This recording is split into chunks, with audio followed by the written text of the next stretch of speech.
Hello दोस्तों, मैं गुंजन सिंह स्वागत करती हूँ आपका आपके अपने चैनल टारगेट विद हिंदी पर। तो दोस्तों, हम पढ़ रहे हैं संज्ञा के रूपांतर या संज्ञा की कोटियाँ।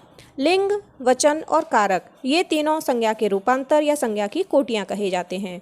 इन तीनों के द्वारा किस तरह से संज्ञा के रूप में परिवर्तन होता है यह हम पढ़ चुके हैं। लिंग क्या है, वचन क्या है, यह भी हमारा हो चुका है। आज हमारा टॉपिक है कारक। तो कारक को बहुत ही अच्छे तरीके से, बहुत ही सरल तरीके से समझने के लिए हमारी क्लास में अंत तक अवश्य बने रहें और क्लास पसंद आने पर उसे लाइक एंड शेयर अवश्य करें। और जिन्होंने हमारे चैनल को अभी तक सब्सक्राइब नहीं किया वह प्लीज़ हमारे चैनल को सब्सक्राइब करें और बेल आइकन के बटन को प्रेस करें, जिससे हमारे क्लास का आने वाला हर एक वीडियो का नोटिफिकेशन आपको मिल सके। तो देखते हैं कारक। क्रिया के साथ जिसका सीधा संबंध हो उसे कारक कहते हैं। बहुत ही सरल, बहुत ही सुस्पष्ट तरीके से परिभाषा दी है आचार्य किशोरीदास वाजपेयी जी ने। क्रिया के साथ जिसका सीधा संबंध हो। देखिए, कोई भी चीज़ अगर हमें लाइफ टाइम तक, ज़िंदगी भर के लिए याद रखनी है तो उसका सबसे अच्छा तरीका है कि उसे एक दूसरे से कनेक्ट करके याद कीजिए। ठीक है ना। जैसे लेखक और उसकी रचनाएं जब हम याद करते हैं, बहुत सारी रचनाएं होती हैं, उन्हें हम भूल जाते हैं, बहुत सारे लेखक होते हैं, तो उनको एक दूसरे से कनेक्ट किया जाता है। तो जैसे ये कारक है, ठीक, तो कारक और क्रिया, देखिए कितना दोनों वर्ड कितना सेम है। क्रिया तो क र, ठीक है ना। तो क्रिया के साथ जिसका सीधा संबंध हो उसे कारक कहते हैं। कारक नाम आते ही आपके माइंड में क्रिया का शब्द आना चाहिए। कारक यानी कि क्रिया के साथ जिसका सीधा संबंध हो वह कारक है। दूसरे शब्दों में देखते हैं, संज्ञा या सर्वनाम के जिस रूप से उनका क्रिया के साथ संबंध सूचित हो उसे कारक कहते हैं। चाहे तो संज्ञा हो और चाहे सर्वनाम, उसका क्रिया के साथ संबंध सूचित हो वही कारक है। ये सेंटेंस देखिए, राम रावण बाण मार दिया, कुछ समझ में आ रहा है? इसका कोई अर्थ नहीं निकल रहा। अगर हम इसकी जगह ये लिखें, राम ने रावण को बाण से मार दिया, तो यह समझ में आ रहा है। ठीक है ना। तो ये जो ने, को, से, इनके बिना ये वाक्य हमारा अर्थहीन है, इसका कोई अर्थ नहीं है। और यही चिन्ह कहे जाते हैं कारक चिन्ह। ये क्या है? कारक चिन्ह। क्रिया क्या है? मार दिया। क्या है क्रिया? मार दिया। क्रिया होता है, क्रिया का मतलब ये है करना। क्रिया मतलब करना। कोई भी काम हो, चाहे वो हो रहा हो या उसे किया जा रहा हो, वह क्रिया है। यानी कि किसी काम का होना या किसी काम का करना पाया जाए वह क्रिया है। तो यहाँ क्या काम हो रहा है? मारना, यानी मार दिया। अब देखिए, राम ने मार दिया, रावण को मार दिया, बाण से मार दिया। तो राम, रावण और बाण, इन तीनों का ही संबंध किससे है? मार दिया। तो ये तीनों ही कारक हैं। और ये ने, को, से, ये हैं कारक चिन्ह। ठीक। कारक के बोध के लिए संज्ञा या सर्वनाम के आगे जो चिन्ह लगाए जाते हैं उन्हें कारक चिन्ह कहते हैं। ये हैं राम, रावण, बाण। इनके आगे जो ये चिन्ह लगाए जा रहे हैं, इन्हीं से ये पता चल रहा है कि ये कारक हैं। राम, रावण और बाण ये कारक हैं। इन चिन्हों को ही विभक्ति कहा जाता है। चिन्हों को क्या कहा जाता है? विभक्ति। तो क्लियर है, क्रिया के साथ जिसका सीधा संबंध हो वह कारक है। जो कारक चिन्ह होते हैं उन्हें विभक्ति भी कहा जाता है। और विभक्ति और चिन्ह का प्रयोग क्यों किया जाता है? क्योंकि कारक का बोध हो सके कि यह कौन सा कारक है। चलिए आगे देखते हैं। कारक के भेद। कारक के 8 भेद होते हैं। कितने भेद होते हैं? 8। यहाँ एक साइड में कारक दे रखे हैं और दूसरी साइड में कारक चिन्ह या विभक्तियाँ दे रखी हैं। कारक है कर्ता, कर्ता का चिन्ह है ने। और एक है कि ये लोप रहता है। लोप कैसे? जैसे मोहन ने खाना खाया, क्रिया क्या हो रही है? खाना। खाना कौन खा रहा है? यानी क्रिया कौन कर रहा है? मोहन। तो मोहन करता है और मोहन के साथ ने का लोप है। ये देखिए, मोहन खाता है, मोहन खाता है, मोहन ने खाना खाया। तो ने ये कारक चिन्ह है। किसका कारक चिन्ह है? मोहन का। तो ये मोहन कारक है। कौन सा कारक है? कर्ता कारक, क्योंकि कर्ता कारक का चिन्ह होता है ने, तो मोहन ने खाना खाया। लेकिन अगर वहीं ये बोला जाए मोहन खाता है, तो यहाँ पे कारक चिन्ह का प्रयोग नहीं होगा, इसीलिए यहाँ ये लोप रहता है।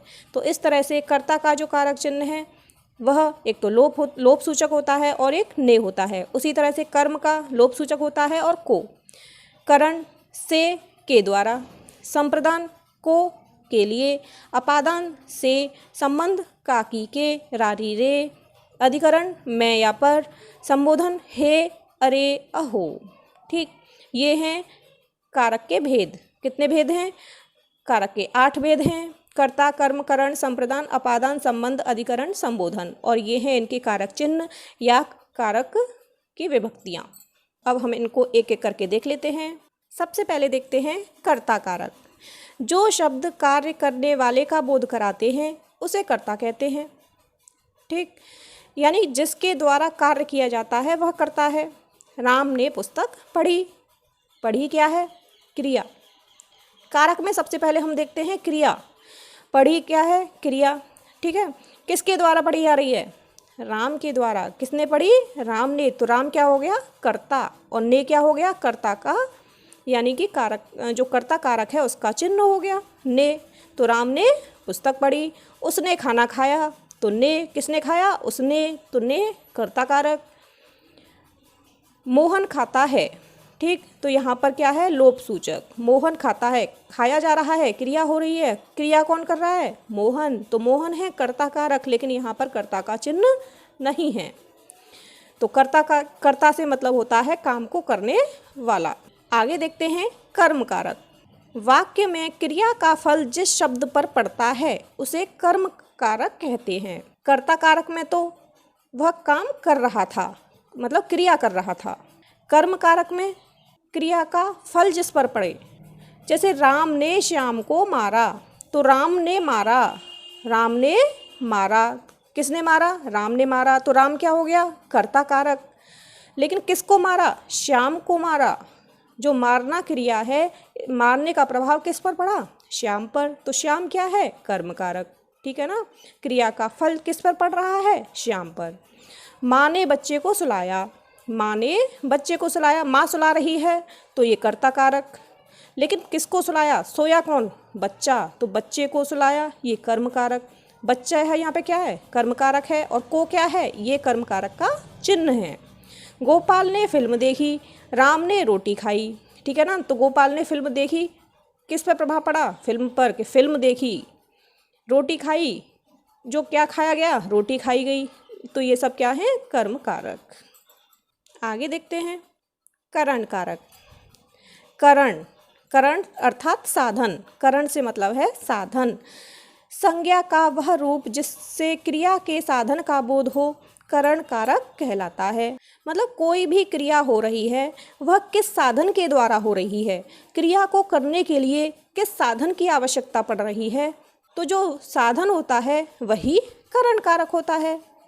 जैसे शिकारी ने शेर को बंदूक से मारा। देखो, सबसे पहले क्रिया कहाँ है? मारा। कहाँ है क्रिया? मारा।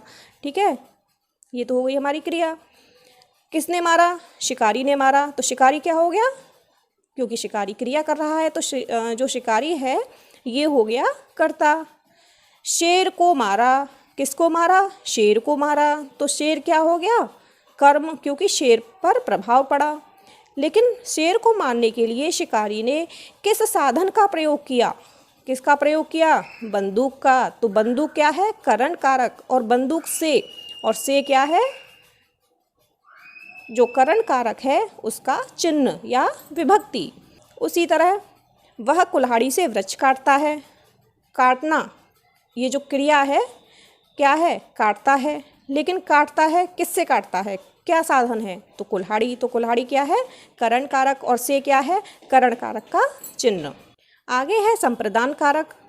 संप्रदान कारक देखते हैं। जिसके लिए कुछ किया जाए या जिसको कुछ दिया जाए, इसका बोध कराने वाले शब्द को संप्रदान कारक कहते हैं।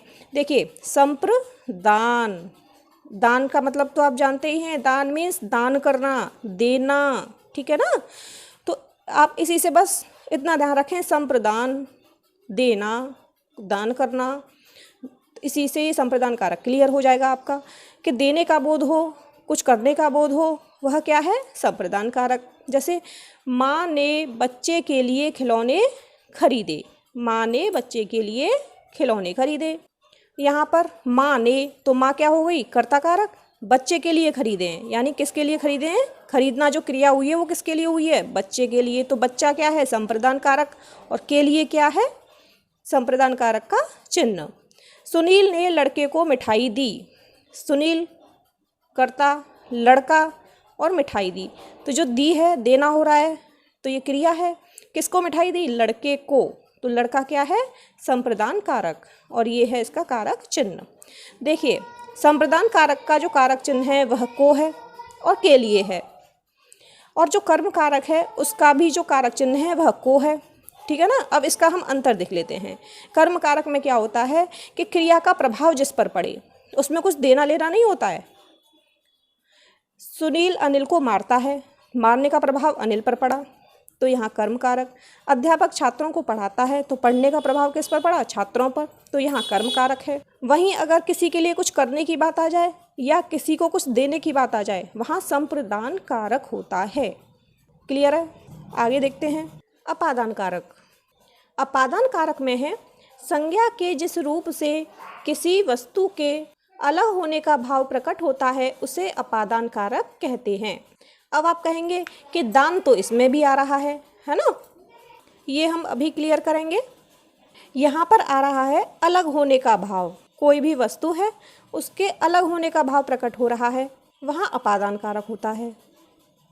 संज्ञा के जिस रूप से किसी वस्तु के अलग होने का भाव प्रकट होता है उसे अपादान कारक कहते हैं। ठीक है ना। अलग होने का भाव प्रकट हो, वहाँ अपादान कारक। संप्रदान कारक में क्या होता है? किसी को कुछ देना है हमें, दान मीन्स देना। अपादान कारक में क्या होता है? अलग होना।